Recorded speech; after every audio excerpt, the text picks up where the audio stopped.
তাকে ভীষণ ভালোবাসতো। এবার আমার দুটো কথা শুরু করি।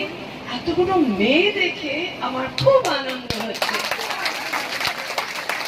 তোমরা তো আছোই, আমার ছোট ভাই, আমার ছেলে, তোমরা আছোই, কিন্তু এতগুলো মেয়ে ঘর থেকে বেরিয়ে এসেছে, এত সকালে অপেক্ষা করছে। কাজ করো তোমরা, আমার খুব খুব ভালো লাগছে। কেন আমিও ঘর থেকে বেরিয়ে এসেছিলাম।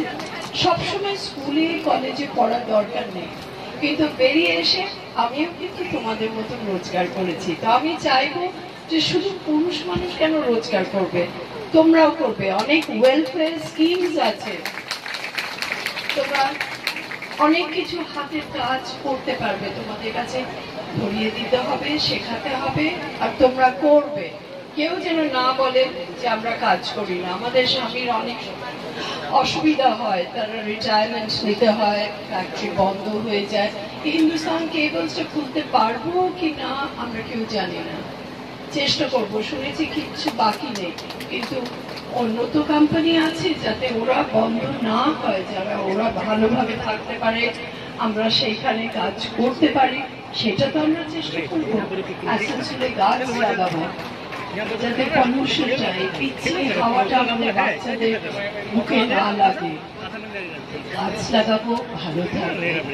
রাস্তাগুলো একটু ভালো করতে হবে। আমি অবাক হয়ে গেল, শহর এত বছর তোমরা সকলে ট্যাক্স নেই, আসানসোলে তো কিছু করেনি। গর্ত, এত গর্ত, আমার প্রায় কান্নাকাটি লাগে আমার গাড়ির কথাটা ভেবে। কেন ওর গাড়িটা আমার লক্ষ্মী, অনেক কাজ আছে ওর, আমাকে অনেক জায়গায় নিয়ে যেতে হবে ওকে। তো আশা করি ছোট ছোট কাজ নিয়ে শুরু করব। ছেলেরা আছে, তোমরা সাহায্য করবে, বড়রা আছে, ছোট ছোট নেতা, তাদের সাথে আলোচনা করে আমাদের ডিস্ট্রিক্ট ম্যাজিস্ট্রেটের সাথে আলাপ করে এসেছি, নমস্কার করে এসেছি। উনি কিন্তু ভীষণ ভীষণ ভালো লোক, উনি গাছ লাগাতে শুরু করেছেন। আর মাইন্সেও আমরা যাব, যাতে ওখানে একটু বাচ্চাদের, মেয়েদের সুবিধা দেখতে পারে। একদিন তো গভর্নমেন্ট মাইন্ডগুলো খুলবে, তোমাদের যেন ভালো হয়।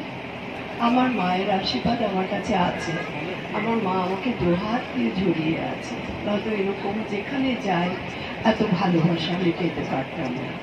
আর মমতা দিদি আছে যে আমাকে ঠেলে দেয়, সমানে ঠেলে দেয় তোমাদের কাছে, যে ওদের জন্য একটু ভাবো মন, ওদের জন্য একটু কাজ করো। দরকার নেই, তোমাদেরও দরকার নেই। বাইরে থেকে আসবে অন্য পার্টি, তোমাদের অনেক লোভ দেখাবে, সেই টাকাটা হয়তো দেবে, নিয়ে নিও, কিন্তু ভোটটা দিদিকে দিও, মমতা ব্যানার্জিকে। এটা কালকে কাগজে বেরোবে, আমাকে গালাগালি দেবে, মেয়েদেরও আনতে হবে। তো ঘরে ঘরে প্রচার এখন শুরু করে দাও, যাতে আরো লোক আসে আমাদের দলে। বাঁকুড়াতে অনেক কাজ হয়েছে।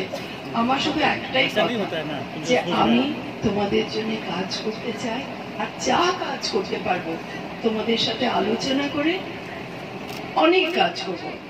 মেরা अनिल को तो यहाँ